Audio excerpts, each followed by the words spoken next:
selamat bertemu lagi dengan saya Bu Nini Yakub. Terima kasih Anda selalu setia di channel Nini Yakub ini.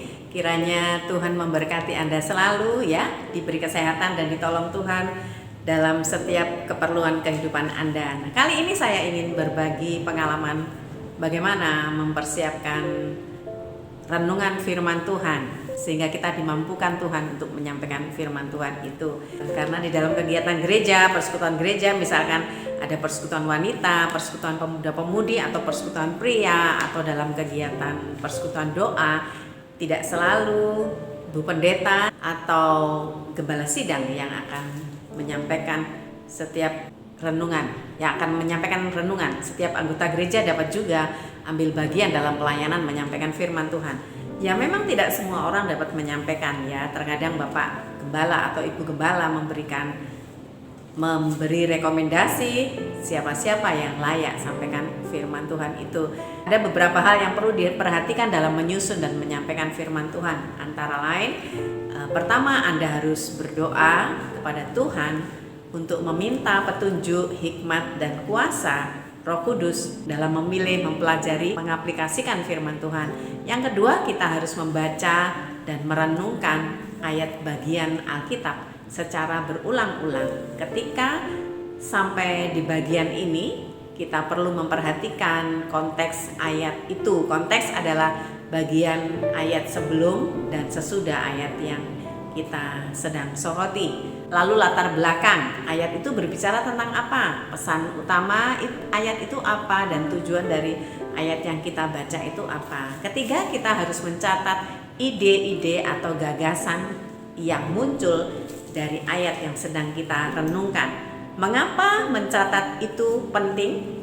Untuk menemukan ide atau gagasan. Nah, untuk menolong menemukan ide atau gagasan, caranya kita membaca ayat Alkitab yang kita soroti. Kita akan menggunakan beberapa pertanyaan. Misalnya saat ini kita sedang soroti 1 Korintus 10 ayat 13. Saya akan bacakan ya.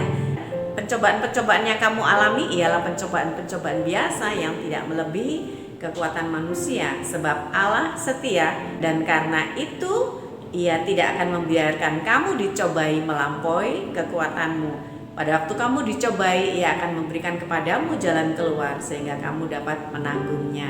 Kita akan belajar dari ayat ini ya. Pertanyaan pertama untuk menemukan ide atau gagasan adalah apa yang dikatakan tentang Tuhan Allah. Ya, di dalam ayat ini kita menemukan pencobaan yang kamu alami ya pencobaan biasa yang tidak melebihi kekuatan manusia. Sebab Allah itu setia. Ya, di dalam ayat ini kita menemukan gagasan tentang Tuhan Allah adalah Allah itu setia. Ya. Lalu yang kedua, apa yang Tuhan janjikan atau yang Tuhan berikan?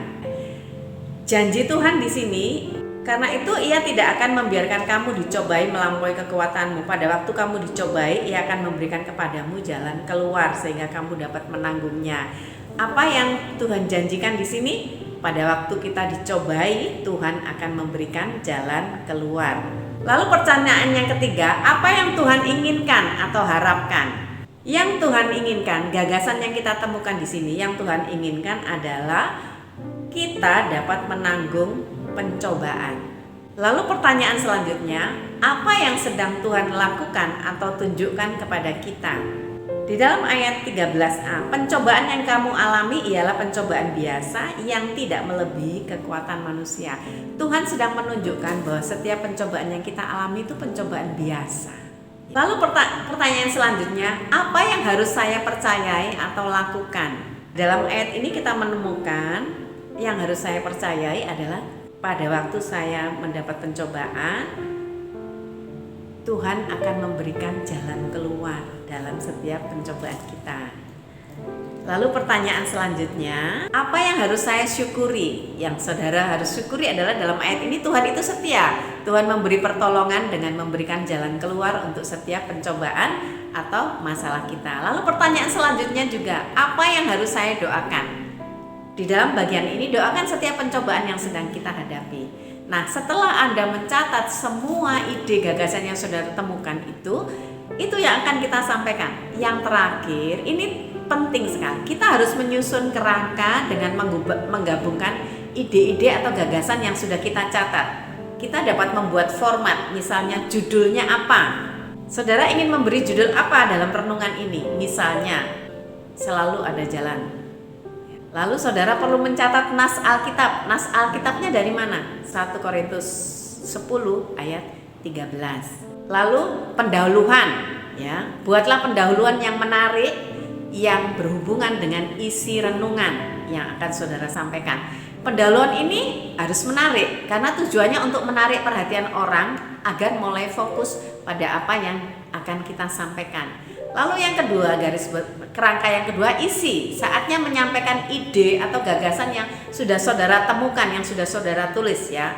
Apa yang Tuhan katakan, apa yang Tuhan janjikan, apa yang Tuhan inginkan atau harapkan, dan apa yang Tuhan lakukan atau tunjukkan kepada kita.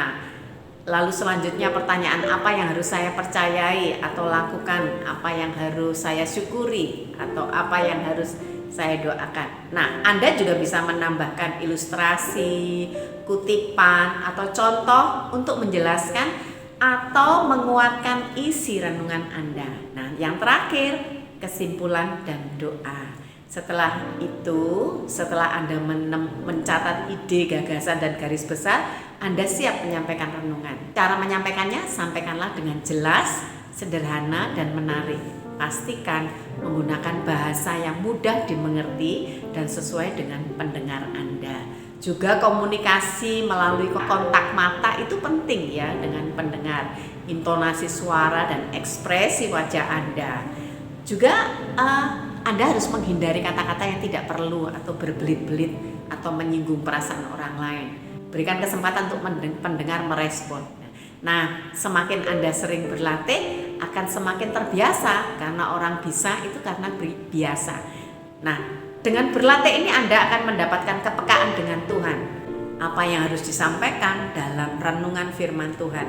Sehingga ketika mendapat tugas itu Anda tidak perlu stres lagi ketika mendapat tugas untuk sampaikan renungan firman Tuhan, ya. Nah, Anda pasti bisa. Semangat, ya. Selamat melayani Tuhan melalui menyampaikan firman Tuhan. Tuhan akan pakai Anda semua. Tuhan memberkati.